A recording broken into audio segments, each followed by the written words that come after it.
Bab 1405. Tempat bahaya juga adalah tempat berkah. Maka mudah ceritanya, serahkan tokennya, dan aku akan memberikan penawarnya. Jika tidak, kalian semua akan teracuni sampai mati. Master Racun Gunung Hantu mendengus dingin. Kamu berani menyinggung keluarga Zengku, tidakkah takut balas dendam dari kami? Tuan Muda Zeng mengertakkan gigi. Haha. Master Racun Gunung Hantu menginjak wajah Tuan Muda Zeng, dengan menghina berkata, sebelum kamu mengancamku, tanyakan dulu pada ayahmu apakah dia berani berbicara denganku seperti ini, dan aku sudah meninggalkan laut hantu ini, apakah kamu masih ingin menangkapku? Serahkan atau tidak, aku akan memberi kamu 3 tarikan napas untuk mempertimbangkannya. Ini kasih kamu. Tuan Muda Zeng melihat ke sampingnya, dan seorang wanita dengan enggan menyerahkan sebuah token. Kamu masih termasuk patuh.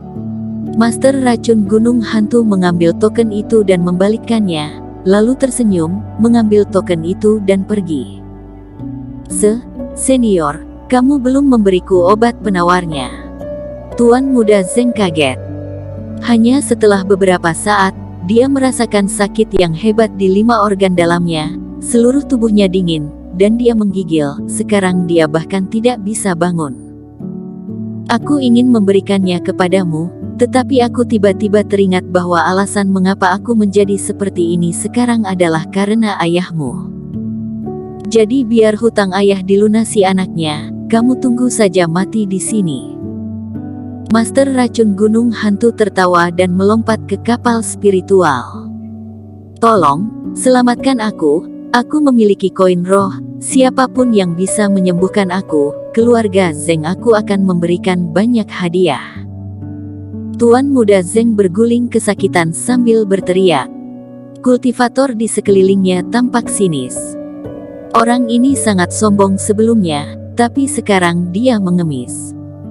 Sayangnya, tidak ada apoteker yang hadir di sana, dan mereka takut menyinggung Master Racun Gunung Hantu, jadi semua orang hanya menonton. Aku bisa menyelamatkanmu, tapi kamu harus memberiku 2 token. Tepat ketika Tuan Muda Zeng merasa sudah tidak tahan lagi, dia tiba-tiba merasa ada yang menendangnya. Ya, beri kamu semua token, tolong bantu aku. Melihat Erikin, Tuan Muda Zeng memegangi kakinya seperti baru saja menangkap cahaya kehidupan, dan mengangguk dengan penuh semangat. Tapi kamu akan sedikit menderita. Erikin mengangkat Tuan Muda Zeng, tetapi bukannya menghadap ke atas, dia meraih pergelangan kakinya dan mengangkatnya secara terbalik. Kemudian api suci tiba-tiba merembes keluar dari jemarinya dan dituangkan ke dalam tubuh Tuan Muda Zeng. Tuan Muda Zeng tiba-tiba menjerit, dan kepulan asap hangus keluar dari tubuhnya, yang membuatnya menjadi bau. Kemudian dia memuntahkan seteguk darah hitam dari mulutnya, dan tiba-tiba merasakan tubuhnya lemas. Erikin menendang beberapa orang lagi, dan setelah masuknya api suci, orang-orang ini juga pulih. Berikan tokennya. Erikin mengangkat tangannya. Mata Tuan Muda Zeng berbinar, apa yang kamu bicarakan, token apa? Kamu ingin mengingkari janji? Erikin mencibir. Dia mengangkat tangannya dan menjentikkan jarinya. Tiba-tiba, nyala api memenuhi tubuh Tuan Muda Zeng, dan dia menjerit lagi dan jatuh ke tanah. Kedua penjaga itu ingin melangkah maju, tetapi ketika mereka melihat cahaya api yang membayangi di tubuh mereka, kulit mereka berubah dan mereka membeku. Berikan kepadamu, berikan kepadamu. Tuan Muda Zeng sangat menderita hingga dia menggigil dan memberikan 2 token kepada Erikin. Kedua token ini adalah hasil tawar-menawar dari sebelumnya. Sekarang kamu harus membayar bunga karena kamu ingin mengingkari janji. Erikin mencibir. Tuan Muda Zeng sangat menyesal dan mengeluarkan ke-4 tokennya. Sekarang kamu sudah bisa menyingkirkan apinya, kan? Tuan Muda Zeng menahan rasa sakit. Api apa? Kenapa aku tidak tahu? Erikin mengembalikan kata-katanya. Tuan Muda Zeng sangat marah, dan Erikin mengangkat kakinya seolah-olah sedang mengangkat sampah, menendangnya dan kedua penjaga itu langsung jatuh ke laut hantu. Hanya dua wanita yang tersisa berwajah pucat, gemetar dan tidak tahu harus berbuat apa. Tuan muda kalian terlalu sombong. Dia harus menenangkan diri di laut dan memberitahu keluarga Zeng untuk tidak mencoba menyelamatkannya. Jika tidak berendam selama 3 hari, apinya tidak akan padam. Erikin menyimpan token transmisi suara ke Huike. Teman kultivator, terima kasih banyak. Erikin melempar satu token langsung kepada kultivator paruh baya tadi. Jika bukan karena dia mengingatkan semua orang, membuat Master Racun Gunung Hantu berani menyerang Tuan Muda Zeng, dia tidak akan mendapatkan barang ini dengan mudah. Untuk apa terima kasih padaku, aku hanya menebak. Pria paruh baya itu terkejut sejenak, dan kemudian dia tersenyum, membuat Erikin tidak bisa berkata-kata. Orang ini ternyata tidak tahu apakah itu benar atau tidak. Untungnya, dia tidak mengambil tindakan duluan, membiarkan Master Racun Gunung Hantu ini menyerang duluan. Dan aku juga punya token, ini tidak berguna bagiku. Sekarang barang ini sangat berharga, kamu bisa menjualnya, waktunya hampir tiba, aku akan naik kapal dulu. Pria itu menepuk bahu Erikin dan mendadak terbang ke atas. Pria yang aneh. Erikin menggelengkan kepalanya.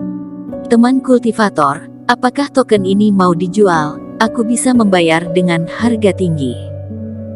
Setelah pria itu pergi, seorang kultivator tersenyum dan berjalan mendekat. Mereka melihat aksi yang diungkapkan oleh Erikin, dan tidak ada yang tidak tahu diri dan berencana untuk merampasnya.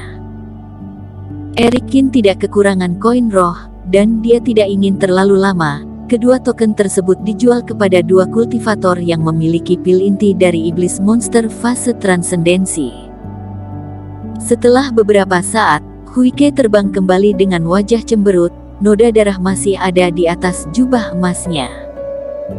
Aneh, kali ini aku malu, tidak menyangka putar sekali dan memukul banyak orang, ternyata tidak ada yang punya token.